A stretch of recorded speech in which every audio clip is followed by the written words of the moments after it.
The Earth is more unstable now. It wobbles more than it used to. The atmosphere is speeding up and the Earth is slowing down.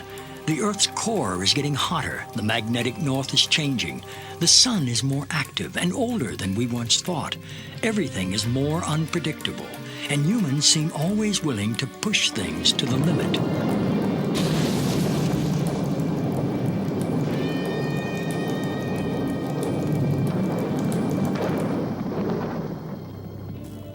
The late Carl Sagan said, "We've arranged a global civilization in which most crucial elements profoundly depend on science and technology.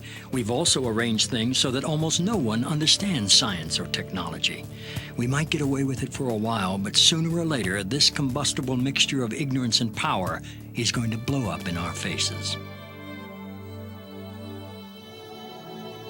Imagine the Earth's atmosphere, also known as the ionosphere, as a thick soap bubble. It is a membrane, a natural electrically charged shield around the Earth, protecting all life from deadly solar radiation. We have to have the atmosphere for survival. I don't think we should do anything to damage it. Without the ionosphere, I'd be fried, you'd be fried. All life on Earth would be fried. In 1912, Nikola Tesla, a visionary genius, saw ways to tame the sky, to make the atmosphere glow. He developed alternating current, high-frequency radio technology, and free energy. He experimented with both high and low frequencies and electromagnetic waves. He envisioned altering the weather and creating shields around the Earth to protect us from missiles, and he claimed he knew how to split the Earth in two. In 1985, Bernard Eastlund applied for patents that could make some of these ideas real. Many claim that these patents have become the blueprint for HAARP, High Frequency Active Auroral Research Program. ARCO originally approached me in 1984 to find a use for the natural gas on the North Slope of Alaska, which they could not sell. To give you a feel for how much gas they asked me to find an application for, it was enough gas to produce all the electricity in the United States for a full year. I originated some ideas for military applications and beneficial civilian applications in which that gas would be converted into electricity and then used to power some gigantic antennas. What does HAARP do? HAARP is a large antenna where we beam radio frequency energy up into the upper atmosphere, and we create on a small scale what the sun normally does. And the reason we're trying to do this is because when you have disturbances in the ionosphere, we can't communicate with our satellites. HAARP began with a congressional insertion in the appropriations bill of fiscal year 1990. In essence, Congress directed the Defense Department to explore the potential for using the auroral regions for improving communications and navigation and surveillance. From there, the assignment came that the Navy and the Air Force were to manage the program. It is people from those two organizations that have worked together for the past 7 years. Applications discussed in the patents included destroying missiles. Communications control and disruption were included. There were some other ideas both to possibly modify weather and finally to lift a portion of the upper atmosphere further out into space where hopefully it would be able to deflect missile trajectories.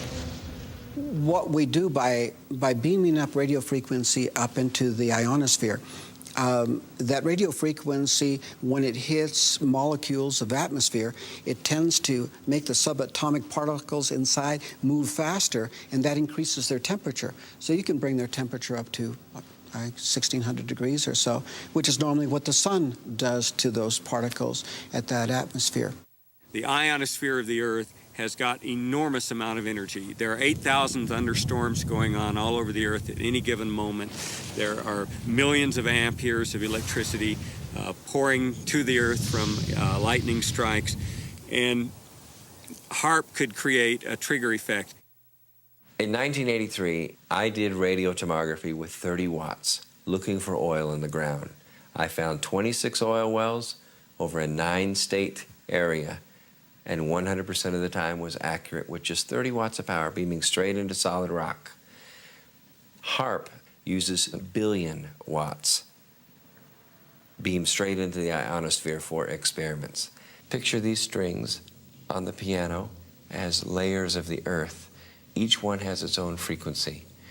What we used to do is beam radio waves into the ground, and it would vibrate any strings that were present in the ground. We might get a sound back like, and we'd say, that's natural gas. We might get a sound back like, and we'd say that's crude oil. We were able to identify each frequency. We accomplished this with just 30 watts of radio power. If you do this with 2 billion watts, the vibrations are so violent that the entire piano would shake. In fact, the whole house would shake. In fact, the vibrations could be so severe underground that could even cause an earthquake. While we feel that HAARP is a unique facility, it's not the only one like it in the world. HAARP has some capabilities that we feel are better than some of the others. You can change the frequencies. You can shift the beam so that you can move it from one part of the ionosphere to another, and it has quite a bit more power than some of the other facilities throughout the world that are doing the same kinds of research. I chose what's called a phased array antenna for the patents because it can be aimed. Picture holding your microwave oven in your hands with the door open. Then you can move it around and send those microwaves different directions. And for these applications where I wanted precise control of where the power was, I felt that was the best type of antenna to use. And that is the kind that HAARP has built. What we can do with an antenna is change the portion of the sky into which we insert the energy. HAARP can create some of the effects that the sun creates that are similar to the aurora borealis. HAARP can paint designs in the sky, if you will. You know, it can take the beam and move it in any pattern that the scientist who's doing the experiment might want to do. What I'm holding in my hands is an electrodeless lamp. In it, I have a low atmosphere gas, somewhat similar to the atmosphere above the Earth. I'm now going to put this in the microwave oven, which will irradiate it with about 1 watt per square centimeter. You know, you put 1 watt out and you've got the fields necessary to break down the air, or whatever happens. And you see all of the motion of the plasma. That's typical of what will happen at high altitude, where the ionosphere gets irradiated with these big beams. That was 1 watt per centimeter. HAARP focuses 3.6 million watts and squeezes it into a billion-watt or gigawatt beam. We're squeezing the megawatts into a narrow beam. Then in a very tiny area, you can create what's it called, an effective gigawatt. Is HAARP safe? Yes, HAARP is safe. The Earth is a web of interconnections. How do we know what we're doing when we blast the upper atmosphere with a huge amount of energy? It takes a tiny, tiny amount of energy to release a huge amount of energy. It's the same as a bullet, for example. If you have the primer on the back of a bullet, and that primer releases a tiny amount of energy, but it triggers the larger power in the bullet itself. And HAARP is playing with the energy system of the Earth. In the HAARP program, we have, I believe right now, 18 different colleges and universities that are working the program with us. University scientists are interested because they're studying science, and this is a major effect on the Earth, and so they want to know more about what it is and what it does. HAARP has no effect on the Earth. HAARP began in the 1980s, and we were just beginning to learn about chaos theory, how a tiny stimulus can change the dynamics of a living system like the human body or the whole living Earth. I don't think the people who developed HAARP were even aware of that science or its impact in the life sciences. Today, our knowledge is much bigger about how tiny effects can drastically shift the health or well-being of a living thing. it is possible with a big beam to take a part of that upper atmosphere and push it out further. What they're not paying any attention to is what's happening to the ionosphere while it's being held 80 miles out into space by this high energy beam. It's heating up. And all of the molecules in that ionosphere region are absorbing energy out of that radio beam. And if they pick the right frequency to push that plume out into space, that energy may discharge back out of the ionosphere, back down the radio beam, and strike the Earth. And it would be about 100 times the energy released out of a thunderbolt. And that's how much energy would be released. In certain applications, the military acknowledges that it can literally lift the ionosphere. And what they say is, it's not a problem, it's a short period of time, yet when you lift the ionosphere up, the lower atmosphere rushes in and fills that void, which changes localized weather patterns. HAARP papers say that they intend to lift up a part of the ionosphere, which creates a hole, and they say that it heals over quickly. But what happens if you create enough holes that it just can't quite take care of it fast enough? As far as creating a hole, to me, it's the analogy of you put your hand in water, and yeah, you're taking up space, but when you pull it out, it goes back together again. Same way the ionosphere would work. If the hole means that the neutral density has been somewhat modified, then if you want to call that a hole, maybe that's fine. The hole would be at least 30 miles long, half a mile deep, 50 to 60 miles above the Earth. I imagine there are hundreds of satellites that have interactions with the ionosphere. They're all doing their own local modification of the ionosphere. They're all creating their own holes. Satellites, rockets, space shuttle flights, not just HAARP, but many technologies out there in space are creating holes in heaven. As to this question of injecting more high-energy particles into the Earth's electrical system, the ionosphere is a dynamic system, ever moving, ever changing. I don't think anyone on this planet really knows the point where enough is enough. This was the planning document that really brought HAARP into being, and the absolute requirements ran from 1 gigawatt, which is 1 billion watts, all the way up to 10 billion watts of effective radiated power with a desired level of 100 billion watts. At its biggest size suggested, if you beamed it for an hour and a half, that would equal the energy in a hydrogen bomb. It's just a person's concept of what might possibly be done. Doesn't necessarily mean the government endorsed it or not. What's the power when it pulses? And I can't find that in any of the documents that I've looked at. If you have a very small battery, you can put it in a small pen light and turn it on and have for some time a little bit of light. You can take the exactly same battery and put it in your camera, and when you flash that camera, the light will blind you. The nature of radar and these electromagnetic supplies is they can usually be pulsed. So one very good question for people to ask is, what is the peak power of that antenna when it pulses at its full capability? Pulsing it doesn't matter. To make it bigger, all they'd have to do is add additional elements. In fact, the request for proposal specified a design that could be added onto. The first module is what's called a developmental prototype, and that's 48 antennas in a 6x8 array. What you're looking at is the HAARP site in Alaska, or at least about 1/5 of the HAARP site. When this is completed, you'll see about 180 of these poles. Together, those 180 poles make up one single antenna, designed along with these cross members and a wire mesh here to send all the information, all the radio frequency energy that is generated by these trailers up into the ionosphere. As they acknowledge in their papers when they say, we don't know what'll happen when we push it to the next level of effects. The military record explains it as phase 1 of a multi-phase project. It's going to get bigger, it's going to continue, and that's again why we're concerned. There's always a limit to everything, although we don't know exactly where that limit is. We are surrounded and bombarded by millions of megawatts of natural energy because the sun blows a solar wind which crashes towards the Earth. Since the Earth is a giant magnet, the magnetic field called the magnetosphere protects us.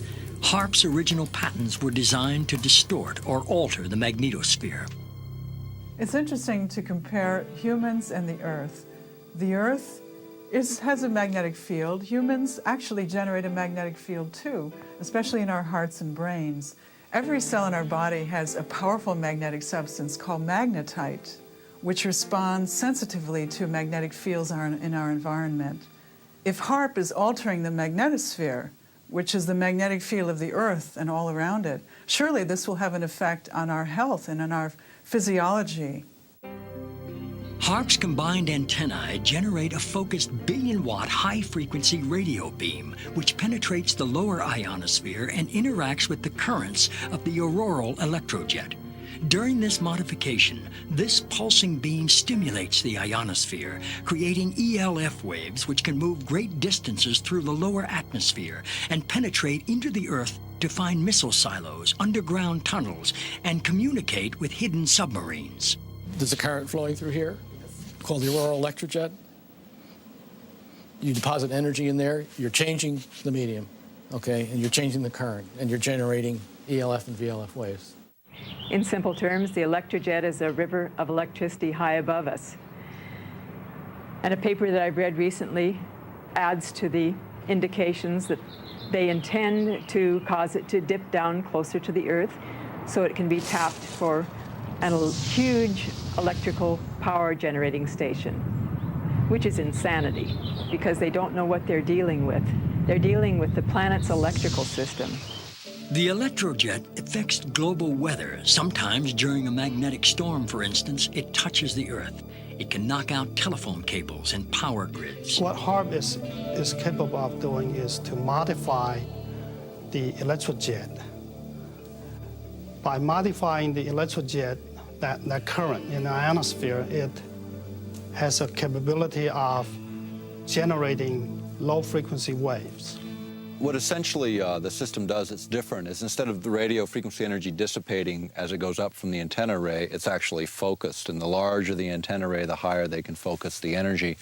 And once they get the energy up into the ionosphere, depending on what they want to do, they can create a secondary frequency causing the ionosphere to vibrate, sending that signal back down to the Earth. And what that essentially does is allow them the ability to communicate at very high data rates with submarines, also allows for the possibility of Earth-penetrating tomography, or in the vernacular would be like X-raying the Earth or looking into the Earth several kilometers deep. I heard one of the scientists point out they can make these ELF waves penetrate the Earth and get an image when that comes back. When I did this in '85, that kind of capability did not exist. We, in fact, are doing experiments, or plan to do experiments, to see if we can detect tunnels underground. There is a way of being able to use this type of technology to be able to look for minerals that can be just below the surface of the Earth. Oil, gas, different types of ore. HAARP can be used to explore oils or gold mine and the like. Basically because the signal, low-frequency signal, can penetrate deeper into the Earth or the water or the ocean than the high-frequency signal. But this same kind of signals in the same frequency range, can affect human mood. The human brain operates on very low frequencies. For example, when we're thinking, actively, we're generating about 13, 14 cycles per second. When we're meditating, we're generating 8 cycles per second. And when we're asleep, the brain waves are running at about 4 cycles per second. And HAARP is capable of generating all of these frequencies. These kinds of signals can control the human brain. And if you can control these frequencies and multiples of these frequencies and various combinations, you can control all kinds of emotions. You can generate happiness, you could generate sadness, you can generate any mood you want. We are immersed in ELF waves. And those, as far as I know, maybe they are affecting us, but But these waves are minuscule compared to those. You know, the issue of ELF, extremely low frequencies affecting mental states of individuals, is not new. It goes back to Yale University and the work of Jose Delgado, which is well recognized in the literature. He started first using implants in the brain. He then used radio frequency with implants, and eventually he found that energy at 1/50th of what the Earth naturally produces could, in fact, in certain frequency ranges, trigger huge mood swings. I know the physical effect, but not the biological effect. It's a different area.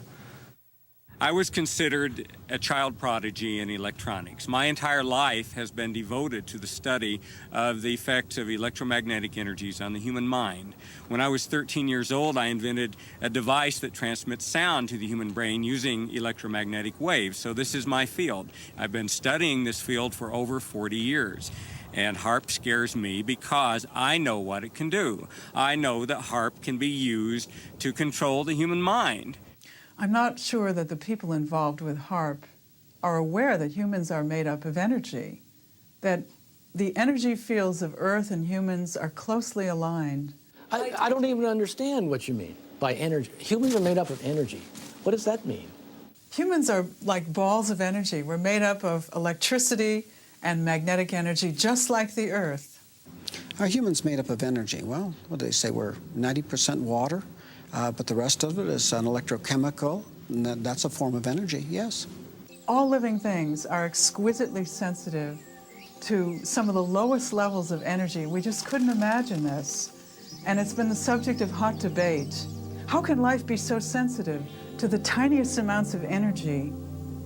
But because this is how we are bioregulated, by virtue of tiny energy transactions within our body and also coming from the Earth, this is indeed the case. There are many different electromagnetic projects and technologies out there that are affecting our health today. This document from Maxwell Air Force Base lays out the use of electromagnetic weapons technologies for debilitating human beings. Using electromagnetic warfare against human beings, you can cause disease, you can cause hysteria, or you can cause passivity for population control. Extremely low frequencies affect us because they are the same frequencies that our brains output. And when they're in the environment around us, our brains try to entrain to them. So our brains try to mimic those signals. And if those signals are not good ones for our behavior, then we can fall apart. We can behave differently, we could get sick, we could feel very stressed and not know why. Once in a while when you have a power outage, most people can identify the fact that they have a release of tension. The minute the electricity goes out, they feel an inner relaxation, a tension release, and when the power goes back on, the tension returns. So this is something that most of us can feel. Everyone has a certain sensitivity to electromagnetic waves. It's just that some people are more sensitive than others. The symptoms that I discovered in my research caused by electromagnetic frequencies are anxiety, depression, diarrhea, dizziness, extreme fatigue, headaches, lightheadedness, mood swings, nausea, nighttime increase in urination, pulse rate, a sudden increase, shortness of breath, tingling, prickling feeling of the skin, vertigo, nosebleeds, blood pressure increase, and body tremors. You can also cause cancer. You can disrupt the genetic structure of our cells. You can cause long-term damage in terms of mutagenic damage over generations, or you can cause very short-term damage, and you can actually cause somebody to just have their cells fall apart and hemorrhage to death. I found from people who were writing me and calling me from all over the country that they were suffering from either one or all of these same symptoms, and every single one of them lived close by to a transmitter. You know this from HAARP to GWIN to these towers that are all over the United States now. GWEN stands for Ground Wave Emergency Network. In nuclear attack, the ionosphere would be essentially destroyed by air bursts of nuclear weapons, and there wouldn't be any reflection, and all communication links would go out. It was thought of as an emergency backup communication link in case of nuclear attack. the weapons technologies are changing so dramatically at this particular time, it'd be like equating introduction of gunpowder to the West or the beginning of the atomic age earlier this century. And that's what's happening with electromagnetic weapons technologies today. The Air Force Phillips Laboratory is the Air Force's primary laboratory for doing space research, and that involves things like HAARP, studying the ionosphere. Anything the Air Force needs for space, we look into, and that includes weapons for space application, one of which is developing plasma toroids, projectiles made of plasma, essentially the atmosphere of stars, being able to harness that energy and to be able to fire it at a target. We have a device called Shiva. Shiva is a large capacitor bank. Capacitors store electrical energy. And then in a very short time, we release that energy.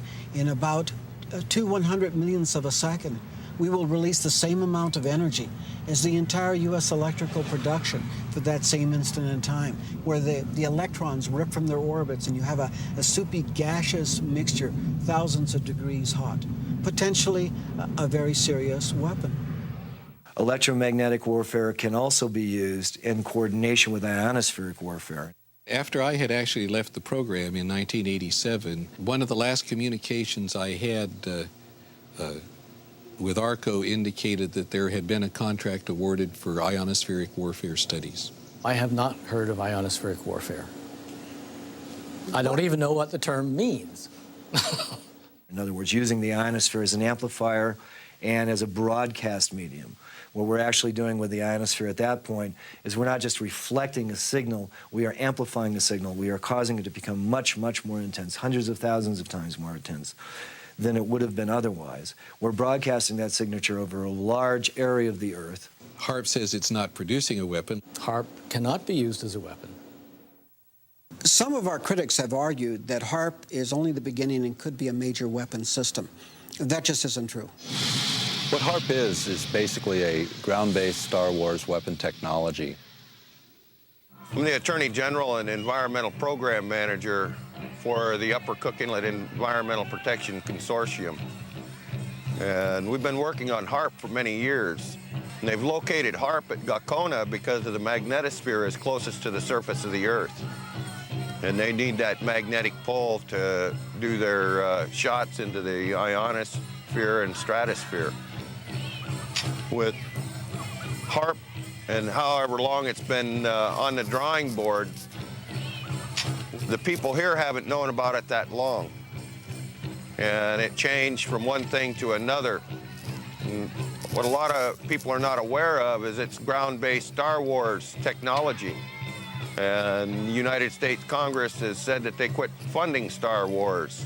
So they call it everything else but Star Wars to get it funded.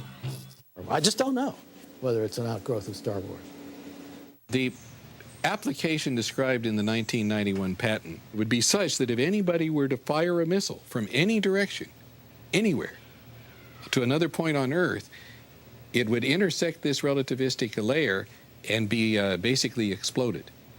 I've never been asked whether this is an outgrowth of Star Wars or not. As a scientist, you do like to be recognized for things you've done. And because I couldn't write to the press, I'm under ARCO confidentiality, I sent a letter to Lord Cook, the chairman of the board of ARCO, and received actually a very nice letter back complimenting me for my contributions and assuring me that they would inform the HAARP people of my contribution. There was never any intention to build anything associated with what Mr. Eastland had proposed in his patent. If you read the patents, I was thinking of ways to use it defensively. One was as an anti-satellite device. You could make these electrons in space and hurt a satellite. That could be used either for offense or defense. We could hurt the enemy's communications while maintaining ours, and I was interested to note that that was one of the things said in the HAARP basic technical document.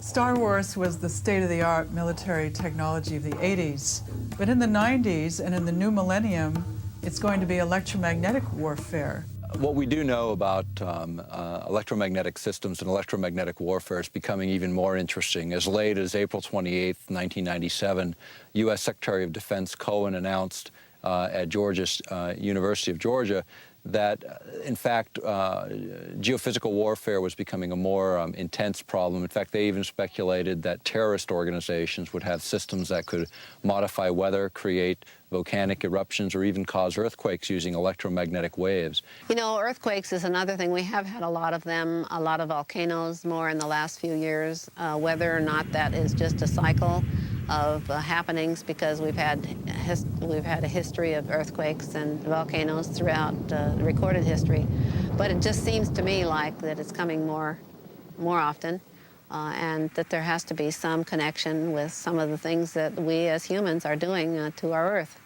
The issue of earthquakes has been, looked at by other specialists, even going back to the work of J.F. Gordon MacDonald when he was at UCLA in the late 60s. He was also a science advisor, Lyndon Johnson. He's a specialist in geophysical warfare. He asserted then if you could ever get enough energy in at just the right frequency and just the right waveform, you could, in fact, trigger these kinds of events. And I think that's exactly what the Secretary of Defense, Cohen, was saying just a few days ago, was it's this idea that now terrorists may possess this kind of technology.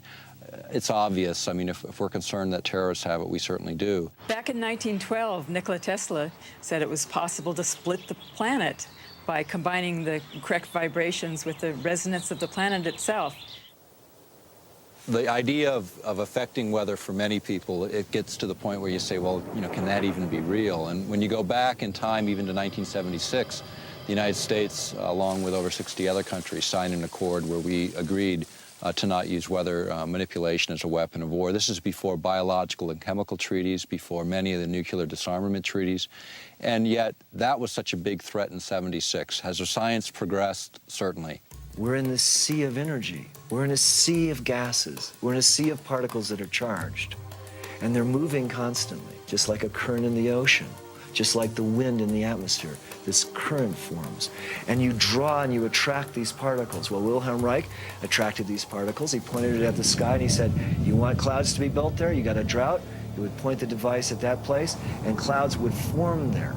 In the 40s, there was interest in weather modification, that by the 50s, there was actual experimentation in that area.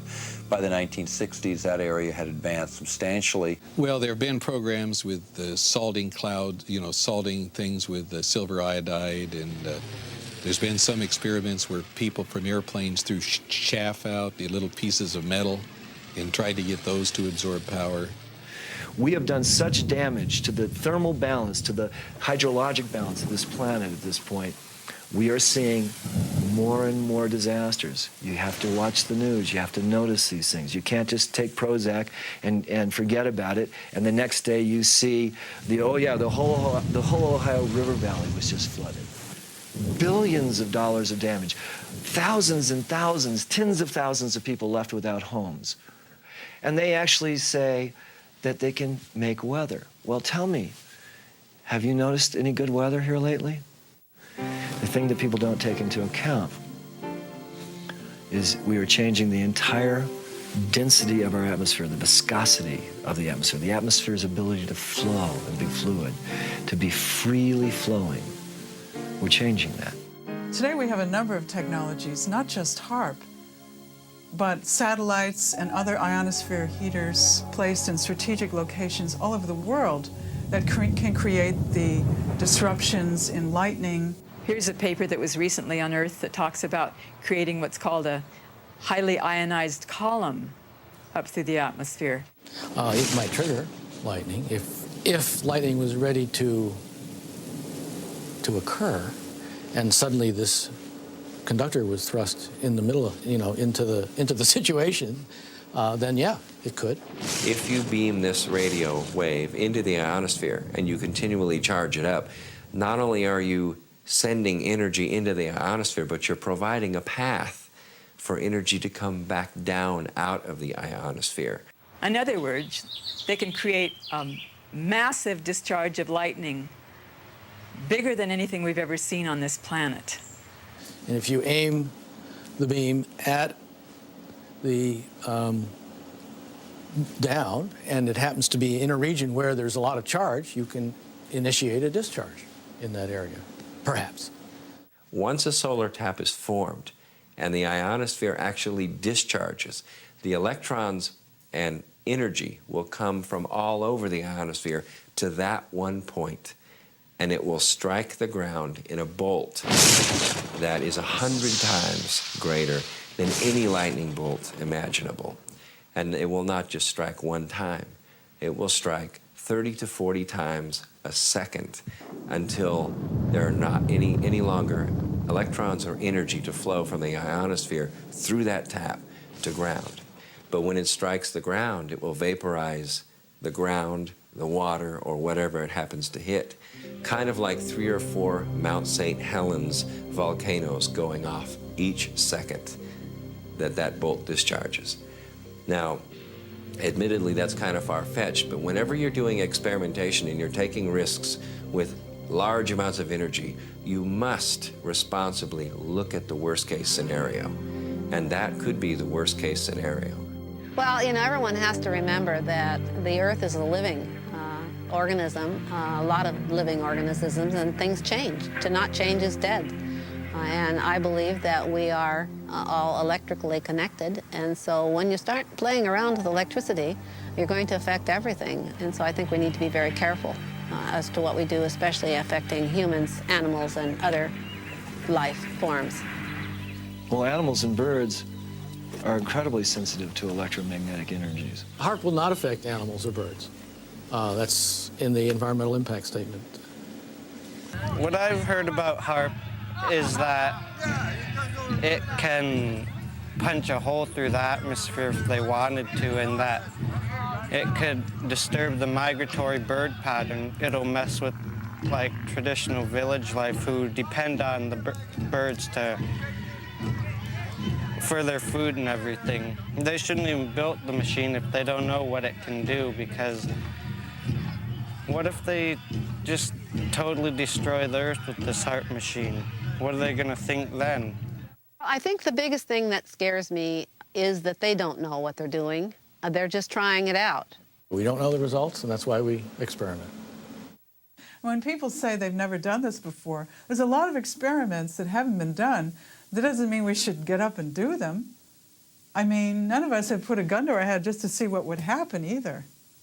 Every scientific experiment involves surprises of that sort, and some of them very much alter what the purposes had been at the outset. I don't think it needs examples because it's such a commonplace phenomenon. That ghostly shading on the bridge walk is the only remaining evidence of what was once a man. The bomb blast consumed his body entirely, but cast his imprint on the stones where he stood to meet his fate. The bomb will not start a chain reaction in the water, converting it all to gas and letting all the ships on all the oceans drop down to the bottom. It will not blow out the bottom of the sea and let all the water run down the hole. It will not destroy gravity. I am not an atomic playboy. Will you tell them that the United States government now wants to turn this great destructive force into something good for mankind, and that this experiments here at Bikini are the first step in that direction? We attended at Bikini the Mike shot, which was the first fusion bomb. And the manufacturers of the bomb thought it would be about 7 megatons equivalent of explosive power. It turned out to be 15.4 megatons of explosive power.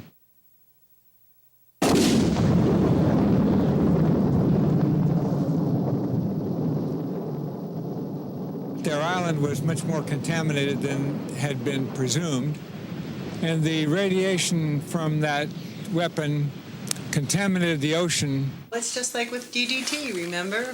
We were told that that wasn't harmful, and they drove through the streets and actually sprayed DDT from trucks on school children while they were eating lunch. Is HAARP 100% safe?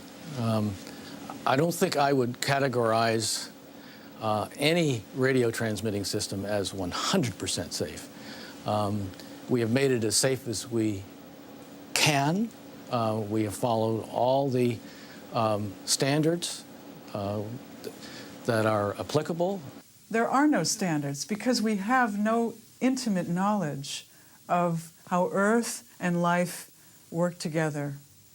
Many times we've experimented on various different things and then it didn't turn out the way we expected it to. It can get as big as what's been determined to be safe in the environmental impact statement. It can't go any bigger than that. The environmental impact statement was funded by the Air Force and the Navy, the people that are running the program.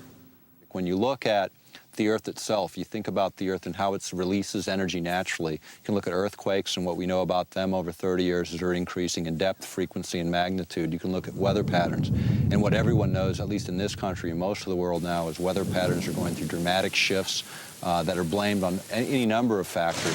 And you can also look at tidal heights in the North Sea, which have been steadily rising over a 30-year period as it's been charted. All of that indicates releases of energy. And then in the midst of this natural releases of energy, we're going to inject billions of watts of power into the magnetic lines of force. What this will do, they don't really know because they've never been at these power thresholds before. Safety is the main consideration here. Aircraft safety, radio frequency safety. The environmental impact statement is the governing document. And anybody that has an environmental concern that we have not addressed in this should come to us and let us know about it. There's no independent scientific committee looking at this outside of the military. There is no physiologist or bioscientist involved in this project from the military looking at those bioeffects. We think it's a narrowly focused program in the sense that the bulk of it is military-driven. That's what's driving the budgets, and that's what's driving the program. The military research is one line of work, and I would say the medical research is another line of work, and for most part, these two groups are not talking to one another. There are a number of scientists like myself who are concerned about this, who are in fear of what HAARP could do to the planet. Not only mind control, but weather changes, possible earth changes, earthquakes, things like that.